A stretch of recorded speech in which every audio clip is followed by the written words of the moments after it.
വിഷമില്ലാത്ത പച്ചക്കറി, വിഷമില്ലാത്ത ഫ്രൂട്ട്സ്, ഇതെല്ലാം ഞാൻ ഉണ്ടാക്കി തുടങ്ങിയപ്പോൾ എല്ലാവർക്കും വലിയ സന്തോഷം. വീട്ടിൽ അച്ഛനും മക്കൾക്കും ഒക്കെ വലിയ സന്തോഷം. കുഞ്ഞുണ്ട്, കുഞ്ഞിനും മോൻ്റെ ഒരു കുഞ്ഞുണ്ട്, അതിനും നല്ല ഭക്ഷണം കൊടുക്കാം എന്ന് വിചാരിച്ചു. ഇപ്പം നല്ല രീതിയിൽ ചെയ്യുന്നുണ്ട്.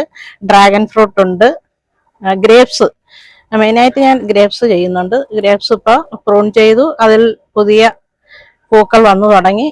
ഇപ്പോൾ നമ്മളെ വീട്ടിൽ ഒരു ഗസ്റ്റ് വരുവാണെങ്കിൽ അവർക്ക് പെട്ടെന്ന് ഇതിൽ നിന്നൊരു നാരങ്ങ പറിച്ചൊരു ജ്യൂസ് അടിച്ചു കൊടുക്കാനോ, അല്ലെങ്കിൽ ഒരു കസ്റ്റാർഡ് ആപ്പിൾ മുറിച്ച് കൊടുക്കാനോ, അല്ലെങ്കിൽ ഒരു ഡ്രാഗൺ ഫ്രൂട്ട് കൊടുക്കാനോ നമുക്ക് കഴിയുന്നുണ്ട്. പക്ഷെ ആ കൊടുക്കുന്നത് അവരുടെ സന്തോഷം, നമ്മുടെ സന്തോഷം, അത് പറഞ്ഞറിയിക്കാൻ വയ്യാത്ത ഒരു രീതിയാണ്. കാരണം എന്തെന്ന് വെച്ചാൽ ഈ പച്ചക്കറി അല്ലെങ്കിൽ ഫ്രൂട്ട് പ്ലാന്റ്സ് നമുക്ക് കാണുമ്പോൾ തന്നെ മനസ്സിനൊരു സുഖമാണ്. വന്ന് കാണുന്നവർക്കും അതുപോലെ തന്നെയാണ്.